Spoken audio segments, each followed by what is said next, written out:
Aleluia. E aí, galera? Vocês gostaram da minha camisa? Olha aí, ó. Vocês viram? Eu tentei, eu até recebi uma camisa emprestada, porque eu não consegui comprar aquela. São as 5 solas. Só Cristo, só a fé, só a graça, só a Escritura e somente a Deus seja a glória.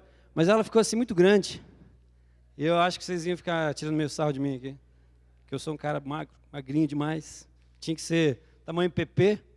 Brincadeira, né? Esse aqui é G. Amém, queridos? Mas, amados, qual foi o intuito de eu tinha eu e minhas coisas aqui, né? O intuito de vir com essa camisa, uma porque nós estamos pregando sobre as 5 solas, que são os 5 pilares da igreja reformada. Amados, você deveria se informar mais sobre a reforma. Nossa, quanta empolgação. Amém? Queridos, foi algo tremendo. Nós estivemos ontem numa feira que falava sobre a reforma, sobre os 5 pilares, e tinha gente lá que eu nunca tinha ouvido falar. E, queridos, foi um mover no meu coração. É bem difícil isso, né? Eu me emocionar. Eu confesso para você, se você me ver chorando, é muito difícil, né?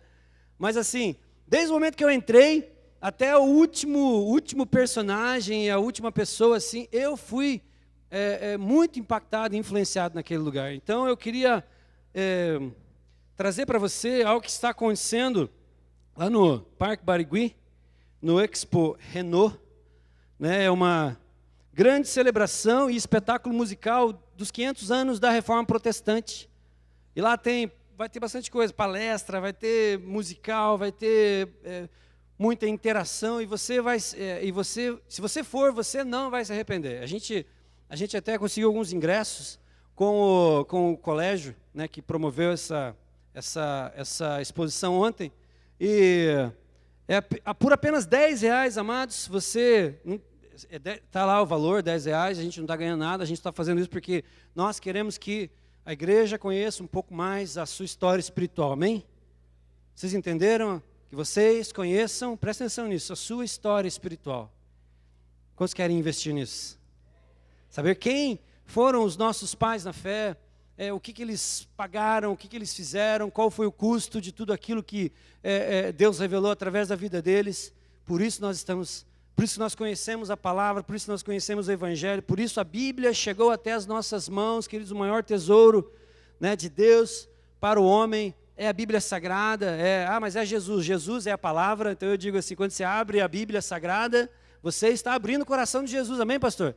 Você abre a Bíblia Sagrada, você conhece os planos de Deus. Quando você abre a Bíblia Sagrada, você se encontra com o Deus Criador, aquele Deus que te fez para coisas grandes e firmes, amém? Todos nós temos um propósito em Deus, e eu te desafio a você cada vez mais se aprofundar nisso, amém? Glória a Deus. Eu queria orar com vocês, eu queria que vocês pudessem colocar a mão no seu coração. Coloque a mão no seu coração, nós vamos estar orando para que o Senhor venha ministrar poderosamente a sua vida nessa noite, em nome de Jesus. Pai Santo, nós te louvamos, te agradecemos, Senhor, pela tua fidelidade. Nós cremos sim, Deus, que tu és um Deus fiel, um Deus de glória, um Deus de graça. Deus, o Senhor, apesar de nós, o Senhor nos escolheu, Senhor, apesar de nós, o Senhor nos chamou, Deus, e tudo isso é mérito da tua bondade, é mérito, Senhor Deus, da tua misericórdia. A tua palavra diz, Senhor, que a tua misericórdia, ela se renova a cada manhã. Deus, as tuas misericórdias não têm fim. Deus, as tuas misericórdias são a causa de nós não sermos consumidos pelo inimigo, e nós cremos, ó Pai. Eu quero ministrar nessa noite, Senhor Jesus, opera os teus milagres, Senhor, opera os teus milagres, Senhor. Se há alguém aqui com o coração endurecido, Senhor Jesus, vai agora quebrando. Nós cremos, ó Pai, que a tua palavra, Senhor, Deus, ela é como voz de muitas águas, Senhor Deus. A tua palavra, ela esmiuça a penha é, Senhor, de uma das pedras mais duras que existe, Senhor, e é pelo poder da sua palavra que todas essas coisas acontecem. Deus, pelo poder da tua palavra, todas as coisas que vemos, Deus, tudo foi gerado, e a palavra é o próprio Cristo encarnado, Senhor, o próprio Cristo, Deus, que é revelado nas nossas vidas através do Espírito Santo. Então, Espírito Santo, tenha toda a liberdade. tenha toda a liberdade em o nome de Jesus. Amém? Amém, queridos? Quantos dizem amém? Glória a Deus pela tua vida. Mais um pouquinhozinho de água aqui. Tem que cuidar. Quando toma água, minha boca é muito pequena, ela vaza pelos lados. Alguém já disse isso para mim, né, André? Amém, queridos? Hoje nós vamos falar então um pouco de fé. O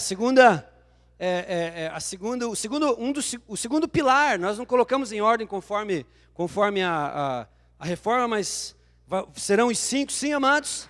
Então, semana passada, o pastor Adilson pregou sobre somente Cristo. Quantos lembram aqui disso? Somente através de Cristo, através do nome do Senhor, através de Jesus Cristo como nosso mediador, aquele que está entre nós e o Pai. Né? Alguns dizem lá fora que existe uma mulher chamada Maria, que é medianeira, mediadora, mas, amados, com todo carinho eu falo que pela Bíblia nós podemos dizer que Cristo é o nosso mediador, é Ele quem, é somente através dele que nós conseguimos chegar ao Pai, né? Esse relacionamento que um dia foi quebrado. A palavra do Senhor diz que lá em Gênesis, amado, o Senhor Deus, Ele, na viração do dia, pensa nisso, que maravilha, né, Sueli? Na viração do dia, comece a imaginar essa cena. Deus aparecia para Adão e começava a conversar e tinha um relacionamento poderoso. Queridos, mas Deus é um Deus tão formidável e fabuloso, né, que Ele não nos fez como robôs, robotizados, como bibelôs, como aquela marionete ao qual Ele fica manipulando com as suas mãos. Não, queridos, Ele deu-nos a opção de escolha. Fala assim para quem está do seu lado. Ele nos deu para quem está do seu lado, tá? Olha aí para quem está do seu lado. Olha aí, cadê a Suelen? Suelen, olha aí para quem está do seu lado. Fala assim, Ele nos deu a opção de escolha. Né, David? Por isso, querido, Ele não fez um jardim de maravilhas, que é a tradução correta, livre de perigos. Ele não fez. Lá existia uma presença, né, que certa vez alguém um dia perguntou para mim, se Deus é tão bom, por que Deus criou o diabo? E eu fiquei achando que estava numa encruzilhada. Eu falei assim, não, rapaz, não, Deus não criou o diabo. Mas como não? Deus não criou todas as coisas? Criou. Quando Deus criou, Ele criou um anjo de luz. Amém? Ele criou Lúcifer, um anjo de luz. O diabo se tornou o diabo. Então Deus, quando Ele fez o homem, Ele colocou o homem num jardim de delícias, num jardim de maravilhas. Ele deu a opção. E esse homem um dia ele quebrou, ele fugiu, ele não quis, ele optou. Amém? E nós vivemos esse mesmo dilema nas nossas vidas. Nós podemos optar. Amém, queridos? Estão entendendo? Quem está comigo aqui, levanta a mão. Quem não está comigo, não precisa levantar a sua mão. Amém? Então, nós vivemos essa mesma opção. Ou nós escolhemos o caminho de volta para a intimidade com o Pai. Amém? O caminho de volta para a intimidade original. Eu digo assim, original de uma forma potencializada. Não é mais Deus aparecendo na viração do dia, mas é Deus vivendo o tempo todo em nós. Amém? O Espírito Santo, queridos. E nós precisamos, queridos, valorizar isso de uma forma poderosa. Isso foi se perdendo. Queridos, e durante a Idade Média, durante a Idade das Trevas, a Era das Trevas, nunca se acirrou tanto. Nunca teve tanta informação guardada como na Idade das Trevas, onde a própria Bíblia, a palavra de Deus, era trancafiada. Era proibido, as pessoas não tinham acesso, somente aqueles que se diziam, o clero, somente aqueles que se diziam, né, os sacerdotes tinham acesso a ela e impediam muitos de ir até a ela. Né, daí um bando de maluco, um bando de doido, eu falo assim, um bando de doido. Um bando de doidos pré-reformistas começaram a ler a palavra do Senhor. Eles começaram a ler. Espera aí, não é bem assim. Não é bem assim como pregam, como dizem. Deus não é esse Deus injusto, esse Deus carrasco que está pronto a lançar aqueles que desobedecem no inferno. Porque a pregação da Idade Média era essa, não se pregava mais Deus como um Deus paterno, Deus como um Deus de intimidade, Deus como um Deus que enviou por amor Jesus Cristo, que Ele está assentado à destra, né, do Deus o Pai poderoso e intercede por nós. Ele intercede por nós. Amém? Você tem alguém que ora por você, que é Jesus Cristo, e o Espírito Santo oram por você. Queridos, e aconteceu de alguns homens pré-reformistas que pertenciam sim à igreja estatal, à igreja institucional, à igreja que, quando aqueles que começavam a pregar diferente, quando aqueles que começavam a ter uma revelação poderosa do Espírito Santo, muitos morreram, foram mortos. Existem vários pré-reformistas. Wycliffe, que foi falado semana passada, que era chamado a Estrela da Manhã. Né, vocês já conhecem a história dele. E desses pré-reformistas, talvez um dos mais usados pelo Senhor, nós já vamos entrar aqui no texto, tá bom, amados? Não fique pensando que eu não vou ler a Bíblia, amém? E um dos que eu mais admiro foi um tal de homem chamado John Huss, né, que ele entendeu que a salvação é pela fé, não era por obras, porque a igreja da época, ela pregava: você precisa pagar, você precisa fazer obras, você precisa comprar objetos sagrados para levar para dentro da sua casa, você precisa contribuir de uma forma operosa e de uma forma potencializada, né, aquilo que nós chamamos de simonia. E dentro desses simonias existiam aquelas, como é que chama, que você falou semana passada? As indulgências. Simonia é você negociar as coisas sagradas. E eles foram descobrindo, não é assim. E cada vez que eles iam descobrindo, amados, Deus ia libertando, porque a palavra de Deus, assim, conhecereis a verdade e o quê? E ela vos libertará. E a verdade, queridos, é Jesus Cristo. Né? Então, este John Huss, dali vem os russenitas, que também são conhecidos como os moravianos. Talvez muitos aqui conhecem os moravianos, aqueles homens abalaram, né, o mundo da época, amados. Eles foram tão potencializados naquilo que eles criam, na fé em Jesus Cristo, que eles enfrentaram a morte, enfrentaram o frio, enfrentaram a discriminação. Eles não tinham mais país, eles eram assim, pessoas indesejadas em todos os lugares. Mas eles fizeram diferença, e eu creio assim que muito daquilo que nós vivemos hoje no nosso evangelho, no Brasil e no mundo, é por causa dos moravianos, homens de fé. Fala assim comigo: homens e mulheres de fé. Você é homem e mulher de fé? Amém? Queridos, então, dali tinham mais alguns loucos, e dentre esses loucos, um dos ícones da reforma é Martinho Lutero. E Martinho Lutero, ele compilou os 5 pilares da fé: somente Cristo, somente fé.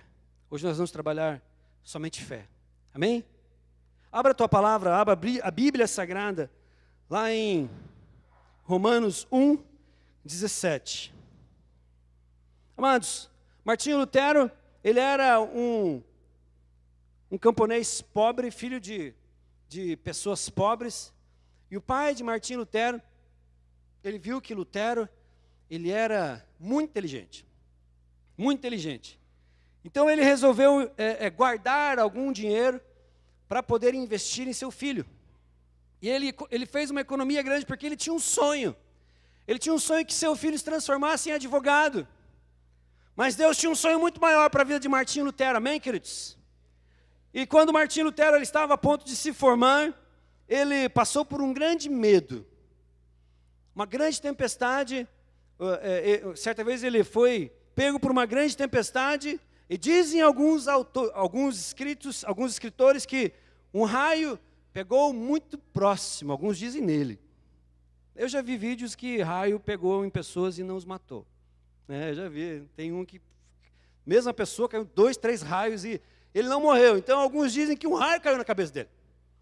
Alguns escritores que falam sobre a vida de Martinho Lutero, alguns dizem isso. E se foi perto, se foi nele, ou enfim, não foi, mas eu sei que algo poderoso aconteceu para despertá-lo. Amém? E eu creio que algo poderoso Deus vai fazer na sua vida, ou fez na sua vida, ou vai fazer na sua vida, para te despertar para as coisas do Senhor. Amém, amados? Cada vez que você diz amém, você está dizendo assim, eu creio, eu quero viver isso, eu não quero viver uma linha de mediocridade, mas eu quero romper com o meu Deus, eu quero chegar diante do meu Senhor, né? Quando, enfim, estiver diante dele e falar assim, Deus, eu completei a carreira ao qual o Senhor me deu para viver, Senhor, no teu nome eu venci, amém, amados? Você quer isso para a tua vida? E diz a palavra do Senhor, diz a história, que Martim Lutero, quando ele sofreu esse encontro com esse raio, esse encontro com essa tempestade, ali ele se consagrou a uma santa, e ele falou assim, eu me consagro, eu quero viver, eu quero ser padre, eu quero viver para Deus, e diz que ele abandonou aquilo que ele estava fazendo, e ele se voltou para uma vida de celibatária, e ele começou a estudar, porque ele tinha uma sede muito poderosa na vida dele, e quando ele começou a estudar aquilo que era ensinado, aquilo não saciava. Quando ele começou a estudar a história da igreja, não a história, mas a tradição, história é uma coisa, tradição é outra. Quando ele começou a estudar a tradição da igreja, e tudo aquilo que eles falavam, aquilo não o sustentava. Quando ele começou a fazer visitas até a Roma, para ver, né, como viviam lá como era a vida, né, na cidade onde o Papa morava, ele ficou estarrecido. E ele viu que ele não queria aquilo. Ele diz a história que ele confessava-se várias vezes ao dia. E quando muitas vezes assim que ele saía do confessionário, ele voltava novamente, porque ele tinha se lembrado de um pecado que ele tinha cometido, e tinha medo de que, se ele morresse naquela condição, naquela situação, ele poderia ir para o inferno. Até que um dia, iluminado por uma luz de vela, ele leu esse versículo que eu vou ler para você aqui. Abra lá, em Romanos 1,17. Ele leu esse versículo assim, visto que a justiça de Deus se revela no Evangelho, de fé em fé, como está escrito, o meu justo viverá pela fé. Amém, queridos? Essa é a intenção, desde o Antigo Testamento, de que o justo do Senhor viva pela fé. Em Abacuque 2, se não me engano, 2,4, fala assim, o meu justo viverá pela fé. Quer dizer, quando nós trabalhamos fé, nós devemos esclarecer o que é fé. Amém? O que é fé? Existem tantas coisas que falam aí, fazer uma... fé é uma palavra até estigmatizada. É uma palavra que não é entendida. Até alguns que não são muito convertidos falam assim, vou fazer uma fezinha na loteria, na loto, nem sei o que tem mais, né? O que são esses negócios aí. Vou fazer uma fezinha lá e vamos ver se de repente eu ganho alguma coisa. Está vendo? Uma diminuição daquilo que realmente significa fé, amados. E eu vou te dizer uma coisa. Fé é uma palavra latina. Não tem no vocabulário hebraico. Sabia disso? Nem no vocabulário grego. Talvez muitas das coisas que nós falamos, ele vive pela fé, nós deveríamos entender que isso é uma vida de intimidade com o Senhor. Mas do original, amados, a palavra fé, no grego é pistis, e do hebraico ele é emuná. Significa, no hebraico, que fé é confirmar aquilo, presta atenção, confirmar aquilo que está escrito. Seria vivermos conforme na Bíblia Sagrada. É você crer na veracidade e infalibilidade da Bíblia. É obedecer aos seus ensinamentos. Está entendendo, amados? Então, o que nós deveríamos entender, quando você fala assim, eu vivo pela fé. Estão entendendo?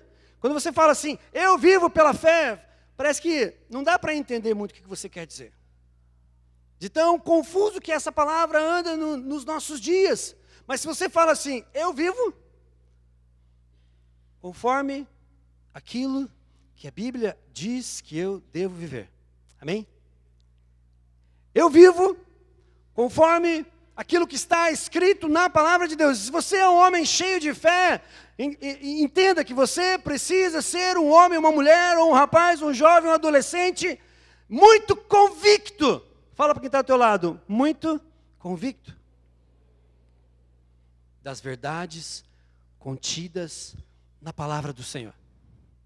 Então quando a palavra diz assim, o meu justo viverá pela fé, nós poderíamos traduzir assim, o meu justo viverá por aquilo que ele crê, daquilo que está escrito na minha palavra. Amém, amados? Quantos aqui têm entendido isso? Têm vivido isso? Amados, quando você vai estudar fé, você vai entender que existem dois tipos de fé, ou dois tipos de crença, ou dois tipos de formas de crer. Existe aquela forma de crer subjetiva, que é o teu histórico de vida, que é aquilo que te alimentou, que é aquilo que formou o teu caráter, mas existe aquilo que nós entendemos, que é o crer objetivo. O crer objetivo. O crer objetivo. E o crer objetivo é aquilo que a palavra diz naquilo que você precisa crer. E o que a palavra diz? No que nós precisamos crer, amados? No que nós precisamos crer? Quando as pessoas perguntarem para você, qual é a tua crença? O que te motiva e o que faz com que você caminhe? Será que você teria subsídio na sua vida? Será que você teria subsídio para esclarecer de uma forma que aquela pessoa que ouvisse falasse assim, puxa, este homem ou esta mulher é uma mulher de fé. Pedro ele fala assim, que nós devemos conhecer aquilo que nós cremos, para que aquilo que nós cremos seja o suficiente para convencer aqueles que ouvem e fazê-los aceitar aquilo que nós vivemos a partir daquilo que nós fazemos e amados, falamos sobre aquilo que nos alimenta da nossa fé. Coisa que estão entendendo. Está entendendo? Então quando a palavra diz assim, o meu justo viverá pela fé.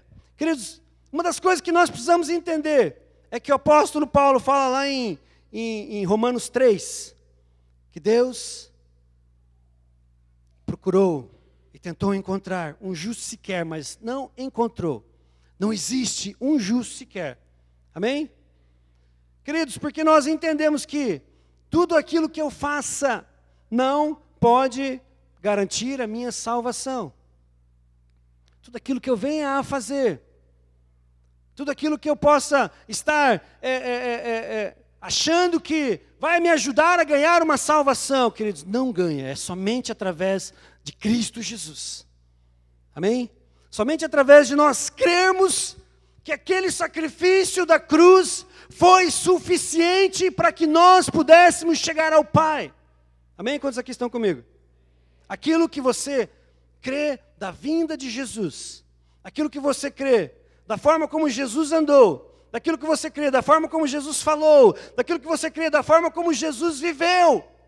Amados, se nós não entendermos e nós não vivermos, nós não estamos vivendo uma fé, uma crença realmente bíblica nas nossas vidas. E o Senhor quer, nessa noite, em nome de Jesus, fortalecer essas coisas que você precisa crer. E isso, amado, precisa sustentar a sua vida em tempos de tristeza e aflição. Será que aquilo que você conhece de Deus, será que aquilo que você conhece de Deus te sustenta em tempos de aflição? Faça essa pergunta para você. Será que aquilo que você crê das Escrituras, será que aquilo que você vive das Escrituras é suficiente, queridos, para te fazer continuar vivendo a vida do Evangelho? Queridos, eu conheço muitas pessoas que acharam que a fé os levaria a uma situação ao qual não levou. Eu gosto muito de uma frase que diz assim, fé é dando certo ou dando errado. Eu tenho que crer que tudo está debaixo do senhorio de Cristo. Amém, amados? Dando certo ou dando errado.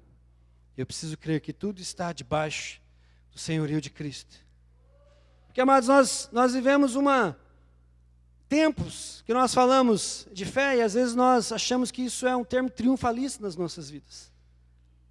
Às vezes nós dizemos assim, não, Senhor, eu creio pela fé que o Senhor vai intervir na minha situação e eu não vou passar por tal situação, eu não vou passar por tal sofrimento, eu vou ser privado disso. Amados, eu fico perguntando para mim mesmo se os pré-reformadores pensassem assim. Savonarola, queridos, ele foi queimado vivo. John Hus foi queimado vivo. Lutero tentaram matar ele, esconderam ele num castelo. E lá naquele castelo, amados, ele escreveu aquele hino tão conhecido, Castelo Forte é o meu Deus. William Tyndale, ele foi um homem, amados, que ele se encontrou com o Senhor de uma forma tão poderosa, que ele entendeu, fé é crer, fé é viver, fé apesar das circunstâncias, é eu entender que Deus está no controle. Sabe qual foi o pecado dele?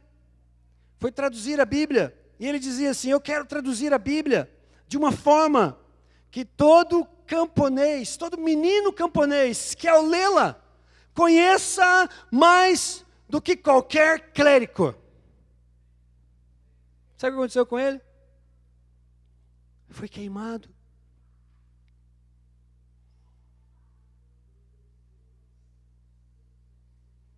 Félix Manz é um dos fundadores,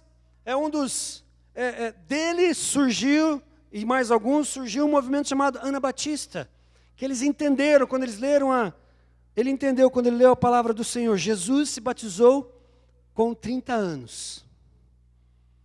Ele pensou consigo mesmo, então, o batismo, eu preciso considerar como uma ordenança. Eu creio nisso, eu quero viver isso para a minha vida. E eu vou ensinar isso a todos quantos eu puder. Diz que ele se reunia, ele falava sobre convicção de pecado.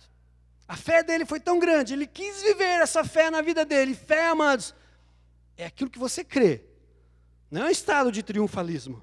Isso que te crê, precisa te levar a qualquer lugar em Cristo, não importa a situação.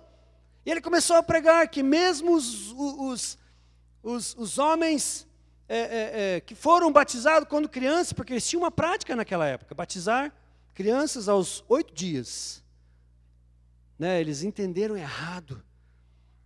Eles entendiam errado, porque Jesus foi apresentado aos 8 dias, ele não foi batizado. E sabe o que fizeram com ele? Você gosta tanto de água. Você gosta tanto de água. E querido, sabe o que é o mais interessante? É que quem fez isso com ele já eram os reformadores. Quem fez isso com Félix Manz já eram aqueles que já tinham se desligado, já tinham se reformado da igreja romana. Eles não acreditavam nem naquilo que eles liam na palavra do Senhor.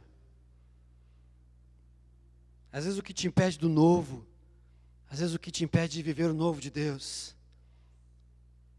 é aquilo que foi estabelecido e já está velho na sua vida, amados, é religiosidade. É religiosidade. A gente tem passado por algumas experiências e a gente tem começado a identificar algumas raízes de religiosidade em nossas vidas e na vida de alguns irmãos. Às vezes eu chego em algum irmão e falo assim, irmão, tal coisa que você fez, tal coisa que você está fazendo, se você está orando um pouco mais, se você está vivendo um pouco mais desse princípio que é tão poderoso na palavra do Senhor, não te dá o direito de você julgar a ninguém. Às vezes tem pessoas que não fazem, queridos, porque creem ou vivem ou estão dispostos a serem reformados, porque um dos lemas da reforma é uma igreja em constante reforma. É uma igreja em constante reforma. É eu reformado e reformando, é eu vivendo o novo de Deus na minha vida. Queridos, eu fico muito aleluiado, porque eu sei, eu entendo, que de tempos em tempos Deus faz coisas tremendas na terra. De tempos em tempos Deus faz coisas tremendas na terra. E eu creio, amados, que nesses próximos anos aí Deus vai fazer coisas grandes e firmes, amados. Que fez há 500 anos atrás e continuou fazendo por várias décadas. Eu creio que Ele vai fazer de novo. E se você está disposto a viver o novo de Deus, é crer, viver essa fé, somente a fé, a ser justificado pelo Senhor, viver a justiça do Senhor. Amados, o apóstolo Paulo fala que não existe justo, mas existe um justo, e a partir desse justo, nós somos justificados, e tudo isso é pela fé, amados, não são por sentimentos. Então alguém falou assim, Félix Mans, já que você gosta tanto de água, nós vamos afogar você. Nós vamos afogar você. Só que no caminho, até onde nós vamos te lançar com as mãozinhas amarradas, né, as mãos amarradas ao joelho e uns pezinhos nós vamos colocar em você, você pode negar essas verdades. Você pode negar essas verdades que para você é verdade, mas para nós não é. Ele diz que ele ia no caminho louvando ao Senhor. Que fé é essa, amados? Que fé é essa? Às vezes nós conhecemos pessoas que não conseguem sustentar a sua fé quando perdem o emprego, não conseguem sustentar a sua fé quando perdem um carro. Esses dias roubaram a moto do Felipe Deia. Cadê o Felipe Deia? Está aí? Ele deve estar por aí. E pensa um amigo que, ei, Felipe Deia, você está bem? Na graça. Estou na graça, pastor. Você está precisando de alguma coisa? Só de oração. Estamos na fé. Eu falei, uau. Você não viu uma reclamação? Pastor, eu estava aqui na reunião do encontro com Deus. Eu saí daqui aleluiado, e eu chego em casa e alguém encosta uma arma em mim. Nem isso ele falou. É viver, amados, aquilo que a palavra diz que nós devemos viver. É nos fortalecer, crendo em tudo aquilo que nós lemos, em tudo aquilo. Queridos, a palavra de Deus diz assim, vocês passarão, nós passaremos sim por aflições, mas tem de bom ânimo, eu venci o mundo. Que tipo de ânimo é esse? Eu venci. Quando você crê em Jesus, você sabe assim, então eu posso mesmo, diante de situações aos quais a minha fé poderia estar abalada, mas não vai ser abalada, porque eu creio naquilo que a palavra de Deus diz, que em Cristo nós podemos todas as coisas, nós somos mais do que vencedores, e nós lemos essa passagem, às vezes nós isolamos e nós triunfalizamos ela. Quando o apóstolo Paulo falou assim, eu sei passar aflição, sei passar tristeza, sei passar privação, já fui espancado, bateram em mim, fui amarrado, fui preso, mas posso todas as coisas naquele que me fortalece. Isso é crer demais. Concorda comigo, amados? Não é simplesmente uma palavra que não é entendida quase. O que é fé? Quando alguém te perguntar o que é fé, você fala assim, é ir até o fim por Jesus. Alguém já disse assim, o que é fé? A melhor definição de fé, depois de Hebreus 11, que é o firme fundamento das coisas que não se veem, mas se esperam. Alguém já disse assim que fé, depois dessa definição, é olhar para Jesus. É olhar para Jesus. É exemplo de Pedro, quando ele falou assim, Senhor, me deixa ir até o Senhor. Às vezes a gente fala mal do Pedro, mas, queridos, a fé dele foi suficiente para crer que sob uma palavra de Jesus ele poderia andar sobre o mar. Alguém já disse assim que ele não andou sobre o mar, mas Deus estendeu um tapete de fé, e a partir daquilo que ele cria de Jesus, ele andou. E a hora que ele tirou os olhos, ele começou a afundar. Mas, queridos, você acha que Jesus trouxe Pedro nas costas ou no colo? Eu creio que os dois vieram andando de mão dada, sobre o mar. Diante de situações, de tempestade, amados. Qual é a sua e a minha? Qual é a sua e a minha decisão daquilo que vamos fazer com tudo aquilo que nós cremos? Qual é? Sabe o que Félix Manz fez? Ele foi até o fim. Ele disse que antes de jogá-lo no rio para que ele morresse, ele falou assim: Senhor, em tuas mãos eu entrego o meu espírito. E William Tyndale, ele falou assim: Senhor, abre os olhos do rei antes de ser queimado vivo, para que ele creia em tudo aquilo que a tua palavra diz que ele precisa crer. Que tipo de fé é essa, amados? Essa é a fé que o Senhor quer te dar, essa é a fé que o Senhor quer me dar. Eu quero que você abra lá em Hebreus 11.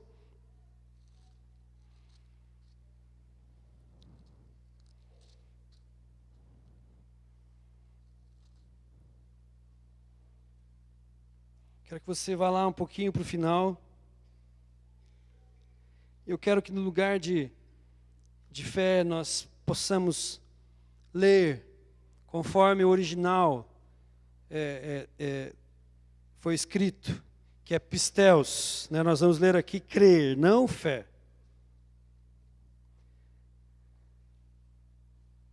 Então aqui, vai lá para o 11:36. Vamos ler metade aqui, do 35. Aqui começa a parte da fé daqueles que precisaram padecer pelo Senhor. Não que você precisa padecer pelo Senhor, mas que a sua fé, aquilo que você crê no Senhor, te leve até estes lugares, se for preciso. Então aqui fala, por aquilo que eles creram, alguns foram torturados, não aceitando seu resgate para obterem superior ressurreição. Outros, por sua vez, passaram pela prova de escárnios, lá no 36, e açoites, sim, até de algemas e prisões. Outros pela fé, a gente está falando pela fé, que sempre aqui no caminho, aqui, ó, pela fé, por aquilo, sempre no começo dos versículos tinha pela fé, e esses aqui também não foram diferentes, amado. Então, por aquilo que eles creram, no 37, eles foram apedrejados, provados, cerrados pelo meio. A tradição fala que Isaías, o maior profeta messiânico da história, amados, a tradição judaica diz que Isaías foi cerrado ao meio. Eu creio sim que foi por aquilo que ele creu, foi pela fé, ele foi cerrado ao meio. Alguns foram mortos ao fio da espada, andaram peregrinos vestidos de peles de ovelhas e de cabras, necessitados, afligidos, maltratados, homens dos quais o mundo não era digno, errantes pelos desertos, pelos montes, pelas covas, pelos antros da terra. Ora, todos estes que obtiveram bom testemunho, por aquilo que creram, por sua fé, por aquilo que creram, não obtiveram, contudo, a concretização da promessa, por haver Deus provido coisa superior a nosso respeito, para que eles, sem nós, não fossem aperfeiçoados. Queridos, e tudo isso por aquilo que eles criam. O que você tem crido? Eu te pergunto. Eu fiquei surpreso, sabia? Que eu descobri que a declaração de fé reformada, a mais antiga, a primeira declaração de fé reformada, foi escrita aqui no Brasil. Sabia disso? É chamado a Declaração de Fé de Guanabara. Em 1555, 14 missionários franceses desembarcaram no Brasil. E eles começaram a falar do amor de Deus. E eles foram ameaçados de morte. E 4 deles, por aquilo que eles criam, eles resolveram enfrentar até mesmo a morte. Sabia disso? E eles permaneceram, 4 deles permaneceram pregando. E quando eles foram presos, eles foram obrigados a escrever aquilo que eles criam. Sabia disso? Eles foram obrigados a escrever aquilo que eles criam. E lá eles escreveram que eles criam em Jesus Cristo. Eles criam na justificação pela fé, não por obras. Eles criam que Jesus haveria de voltar. Jesus tinha uma igreja, Jesus ele se movia através da igreja, queridos, essa é a declaração mais antiga. Sabe o que aconteceu com eles? Foram mortos. E o primeiro brasileiro que se converteu foi um índio chamado Pedro Poti. Pedro Poti. E diz que a pregação daqueles homens ficou tão poderosa, gravada no coração dele, que durante todo o tempo de cadeia de Pedro Poti, grave este nome, durante todo o tempo de cadeia de Pedro Poti, eles perguntavam para ele, o que fazia com que ele resistisse a tudo aquilo que ele estava vivendo, porque ele era constantemente torturado. Ele falava assim, é a minha fé em Cristo Jesus, aquilo que eu creio. Ele diz que em todo momento, amados, em todo momento que Pedro Poti estava preso, isso foi quase 1 ano, ele cantava louvores ao Senhor. Ele agradecia ao Senhor. Com as palavras daquilo que o autor de Hebreus ele diz, por tão grande salvação. Até onde aquilo que você crê te leva? Até onde vai a tua fé? É uma pergunta para mim, queridos, até onde vai a minha fé? Até onde vai a sua fé? Ah, pastor, mas se as coisas começarem a pegar, eu abandono Jesus. Queridos, Jesus não é algo negociável na sua vida. Ou você entende que Ele é Senhor, ou Ele não é Senhor da tua vida.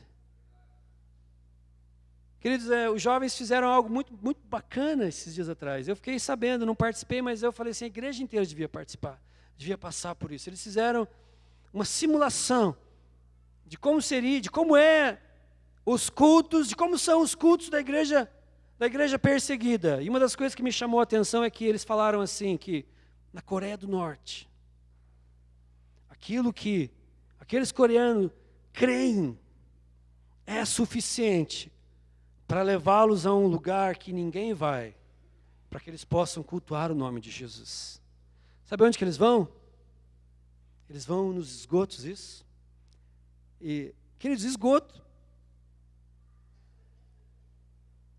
Não preciso falar o que tem lá, né? Ele diz que eles entram nos esgotos até o umbigo, porque o cheiro lá é tão terrível.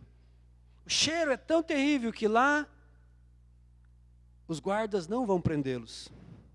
E lá eles têm um momento de, Senhor, obrigado, Tu és exaltado, Te exaltamos, Te engrandecemos, louvamos o Teu nome. Lá é o lugar de culto deles.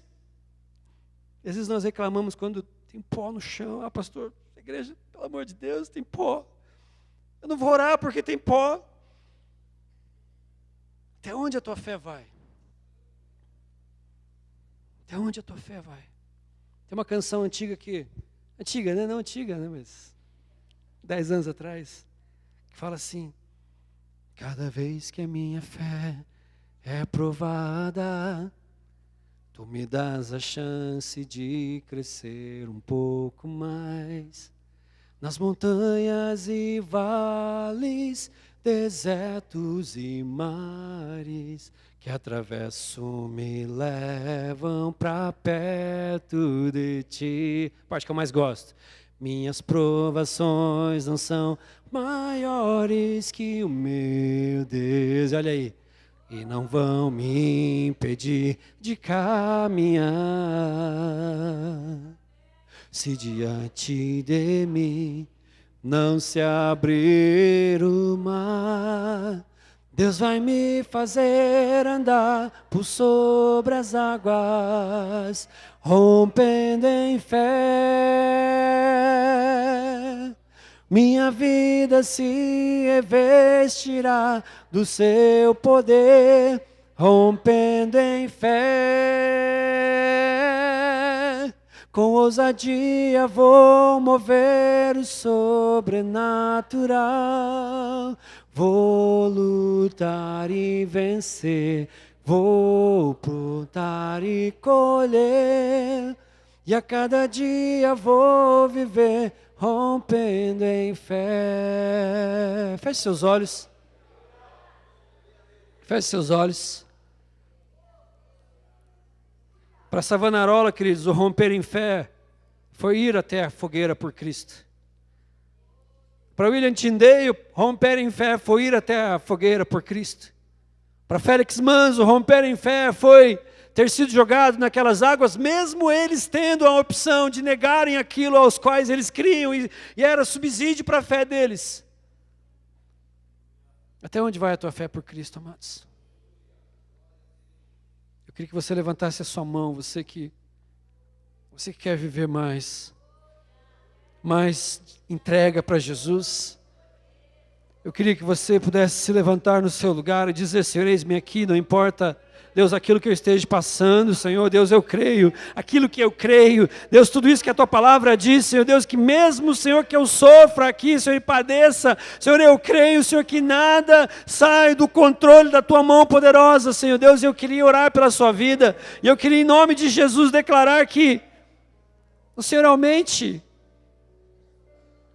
mais e mais e mais e mais e mais em seu coração essa convicção, na sua mente essa convicção das verdades de Cristo que te levam a romper com a dor, com a tristeza, com a frustração. Talvez você tenha um chamado poderoso de Cristo para a tua vida, e o medo tem te impedido, queridos. O medo ele trava, a ansiedade trava. William Smith Wigglesworth, ele falou que quando entra a ansiedade, aquilo que nós cremos é abalado nas nossas vidas.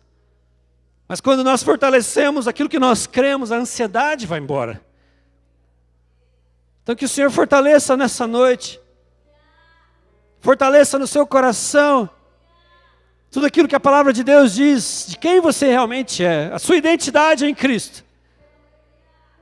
E creia, amado, que tudo que você está passando está debaixo do controle da graça do Senhor. Em nome de Jesus.